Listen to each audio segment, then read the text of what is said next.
Bonjour à tous. On va terminer donc la partie théorique.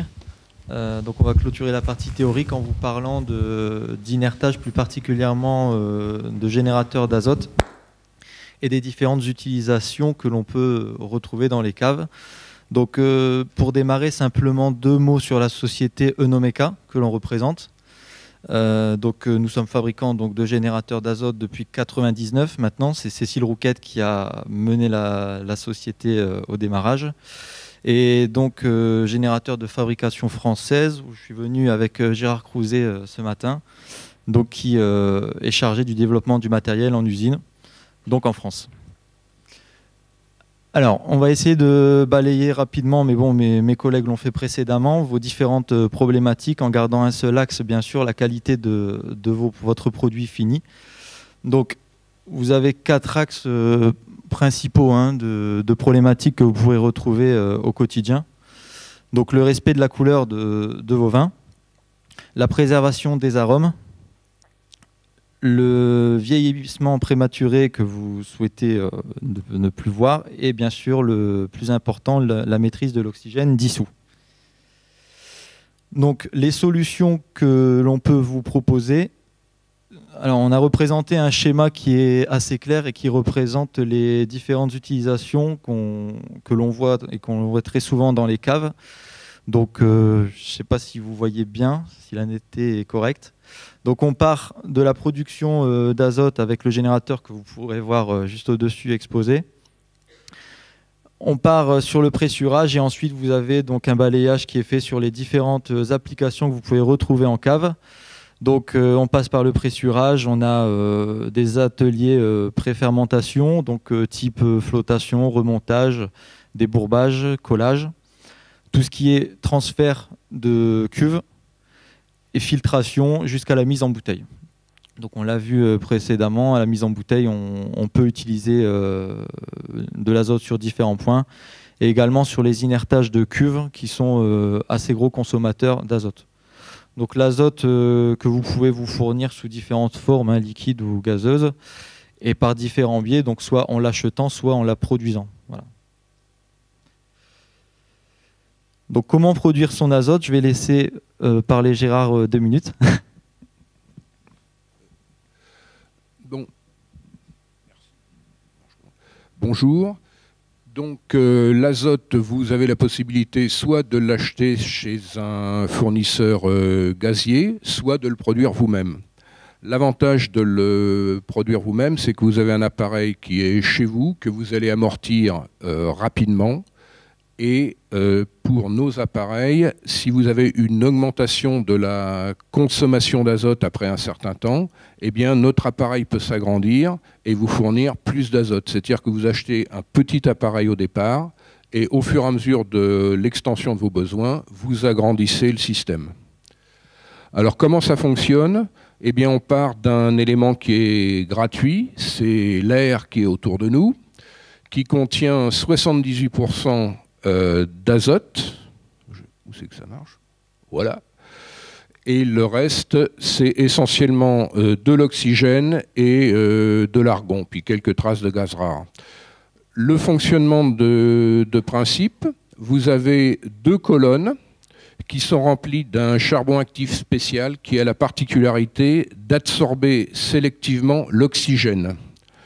Donc, on va pressuriser une colonne avec de l'air, donc qui contient 21% d'oxygène. Au fur et à mesure que le gaz monte à l'intérieur de la colonne, il se sépare de son oxygène et à la sortie, vous avez de l'azote. Une fois que l'adsorbant est saturé en oxygène, eh bien, on vient le dépressuriser, on l'isole, on le dépressurise. C'est exactement comme ce qui se passe quand vous ouvrez une bouteille de Coca-Cola qui est sous pression de gaz. Le gaz va sortir sous forme de bulle. Donc là, on n'est pas dans un liquide, on est dans un solide poreux. Donc on ne voit pas de bulle, mais l'oxygène va sortir, tout simplement. En réalité, c'est un adsorbeur d'oxygène. C'est très simple. S'il y a des questions... Voilà. Une chaîne de production d'azote, elle est constituée de la manière suivante. Un système de compresseur d'air, réservoir, c'est très classique, sécheur, réfrigération pour enlever l'eau, parce que l'eau va gêner le processus, des filtres, des huileurs, et on rentre sur notre absorbeur d'oxygène. Un ballon de régulation, et ensuite, de ce ballon, on part sur votre ballon de stockage que l'on va arrêter à une pression de 7 ou 8 bars habituellement. Et de là, vous avez toutes vos applications. Alors, quels polluants peut-on trouver dans l'air comprimé? Vous avez des polluants gazeux de différentes sortes. Ça peut être du CO2, de l'eau, du méthane qui est présent dans l'air, du méthane qui est présent de fermentation. Les polluants principaux, ça va venir des gaz d'échappement. Tous ces polluants, l'eau, vont être arrêtés au niveau du sécheur. Là, vous arrêtez tous les composés organiques, sauf certains produits volatiles qui sont piégés dans le charbon. Et donc, le gaz qui part à la sortie, c'est un gaz qui contient de l'azote, quelques traces de méthane, ce qui n'est pas gênant, et il n'y a pratiquement pas de gaz carbonique. Enfin, le gaz carbonique, vous pouvez en avoir besoin par ailleurs. Voilà, donc le gaz qui est ici est exempt de polluants, et on vient arrêter par le dernier filtre quelques traces de poussière qu'il pourrait y avoir. C'est un gaz qui est très sec. Le filtre de sortie vous arrête les poussières très fines et en même temps, les éventuelles traces de micro-organismes qui sont totalement desséchés, qui se comportent comme des poussières et qui sont arrêtés par le filtre. Le gaz donc, qui vous est fourni est un gaz quasiment stérile. Si vous avez des questions, n'hésitez pas. Quelle pureté allez-vous avoir besoin pour vos différentes opérations? Ce qui est fourni dans la plupart des cas, c'est du 99,5, c'est-à-dire 0,5% d'oxygène résiduel. C'est ce qui va très très bien pour toutes les opérations de stockage du vin, de purge des tuyauteries, d'embouteillage. Par contre, si vous voulez désoxygéner le vin ou enlever un surplus de gaz carbonique, à partir du moment où vous faites buller de l'azote dans le vin, vous avez intérêt à passer au 99,9. Voilà. Donc les deux puretés habituelles, c'est celle-ci.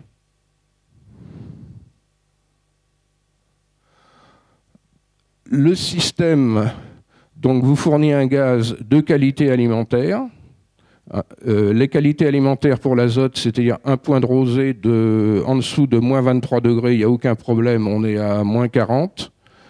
Un taux de CO qui est inférieur à 10 ppm, c'est-à-dire que tant que vous n'aspirez pas des gaz d'échappement, vous êtes largement, très largement dans les qualités alimentaires. Il n'y a pas de SO2 non plus et d'oxyde d'azote. Le système donc est modulaire, c'est-à-dire que l'on peut rajouter des modules au fur et à mesure de vos besoins. Autonome, bon, parce qu'il est fabriqué, c'est chez vous, vous avez un compresseur, donc c'est un système qui vous fournit de l'azote chez vous, et rentable puisque son amortissement se calcule habituellement, c'est 1 an ou 2 pour le retour sur investissement. Voilà. Vous avez quelques exemples de prix. Si vous utilisez des bouteilles, donc 10 bouteilles par mois, suivant le prix des bouteilles, ça fait 6 à 9 000 € par an. Et un petit système fournissant un débit comparable, avec le matériel, 17 000 €. Pour les grosses consommations, de l'azote liquide, vous pouvez avoir des budgets 50 à 80 000 €, et un gros système de taille comparable va vous coûter 74 000 euros. C'est des exemples qui ont été pris pour vous donner une idée du taux d'avortissement. Là, nous allons voir les différentes opérations nécessitant de l'azote dans vos chais, et je repasse le micro.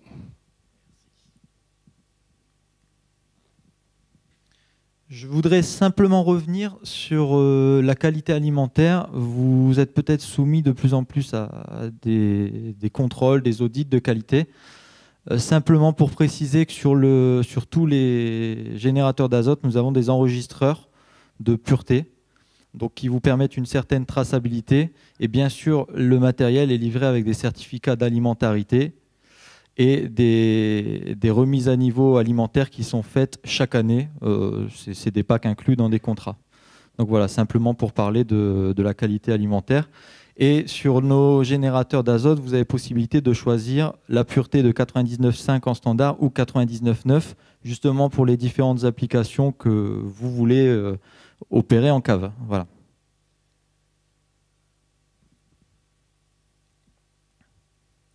Donc on va essayer d'approfondir un petit peu les différentes applications. Donc l'étape du pressurage. Alors déjà un petit aparté. On a des guides de bonne pratique d'utilisation d'azote qui ont été développés donc par Cécile Rouquette et par certains partenaires, de nombreux œnologues, qui vous sont à disposition sur la mezzanine et que je pourrais vous remettre tout à l'heure, qui sont bien pratiques et qui vous permettent de justement utiliser de manière un petit peu plus optimum l'azote, de doser. Voilà, c'est vraiment des conseils pratico-pratiques, on va dire. Voilà. Donc déjà, au niveau du pressurage, vous pouvez, les différentes applications, donc l'inertage des pressoirs, forcément, on peut injecter de l'azote au niveau des transferts sur les pompes grâce à des fritées et inerter directement les cuves où vous aurez vos jus. Donc ça vous permet de préserver les mous de l'oxydation. Ensuite, vous pouvez faire du débourbage statique où vous aurez besoin d'injecter de l'azote, pareil, hein, pour éviter l'apport d'oxygène dissous. Je vous disais que c'était la principale problématique. On va balancer cet argument tout au long du slide, mais c'est le principal. La saturation des mous. Donc, on vient injecter par le bas donc, de l'azote à faible pression. Donc, on travaille très souvent avec des faibles pressions quand même dans les caves. Donc pour extraire les arômes et éviter toujours cet apport d'O2. Ensuite, on peut faire du remontage pour déstructurer le chapeau flottant pour avoir une meilleure homogénéisation. Pour tout ce qui est assemblage, collage, forcément, on va avoir des gains de temps et des meilleurs mélanges qui vont se réaliser grâce à l'azote. Donc gain de temps et utilisation simplifiée. Les soutirages en barrique. Donc on va pouvoir simplement pousser à l'azote pour éviter l'apport d'oxygène dissous à travers différents organes tels que les pompes par exemple. Donc en poussant à l'azote, voilà, ça permet de protéger vos vins et d'éviter certains pompages.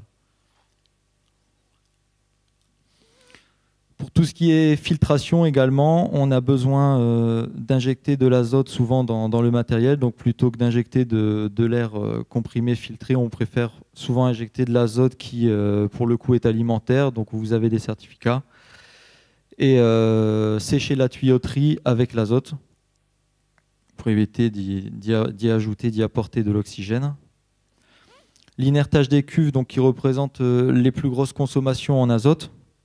D'où l'intérêt d'avoir un générateur qui vous le produit de manière autonome. Donc on a des systèmes intelligents justement qui permettent de mesurer la pureté d'azote que vous avez dans vos ciels gazeux. Donc c'est un boîtier sur lequel on peut raccorder plusieurs cuves. Je pense qu'on va jusqu'à 6 cuves.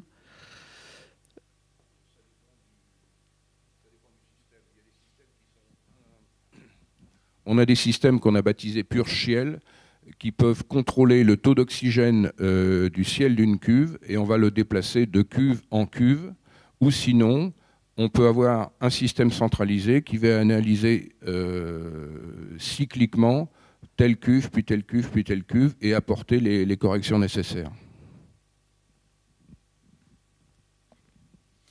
Lors des transferts, je pense que vous les utilisez déjà, mais vous pouvez insérer des frités pour injecter de l'azote, éviter les oxydations et ajuster le CO2 dissous.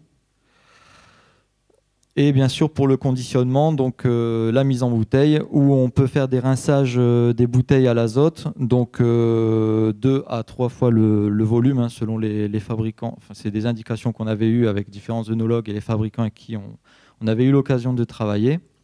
Donc le rinçage des bouteilles à l'azote, et ensuite le vissage des capsules ou autres qui, plutôt que d'être poussé à l'air comprimé, peut être poussé à l'azote.